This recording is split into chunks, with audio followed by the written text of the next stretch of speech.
They're preparing here at Aston Villa for one of the most fraught, politically charged football matches this country has seen. How can they prevent it becoming a flashpoint, despite Maccabi Tel Aviv fans being banned from this Europa League match? Police have told us more than 700 officers are going to be in place in the area.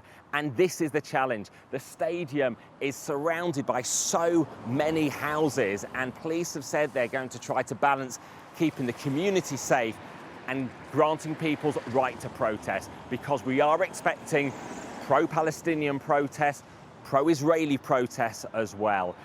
When I was here a month ago, there were no Palestinian flags. Now they're on so many lampposts, showing how much activism there could be around this fixture. Local schools are closing by 2 p.m, such is the concern about disruption in the area. The ban on Maccabi fans was not imposed by Aston Villa or European football's governing body UEFA. It came from the West Midlands Council's Safety Advisory Group, feeding in what West Midlands Police were telling them, and they said the decision was based on current intelligence and past incidents. There was one very high-profile incident a year ago when Maccabi Tel Aviv played Ajax in Amsterdam. Maccabi fans were attacked by locals in attacks condemned as anti-Semitic. But Maccabi fans were also filmed chanting anti-Arab slogans and tearing down Palestinian flags. Here, the Prime Minister, Sir Keir Starmer, wanted the ban overturned, demanding that the authorities here in Birmingham take action. But as it became increasingly fraught, Maccabi themselves decided they would reject any allocation of tickets.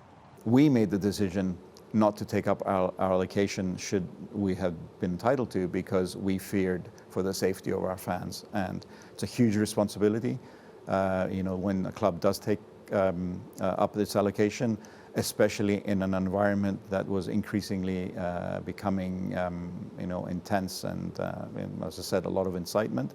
We didn't feel comfortable in taking that allocation. And again, that is a sad day in football, because things like that shouldn't happen. People have the right for freedom of speech, absolutely, but people don't have the right to spew hatred.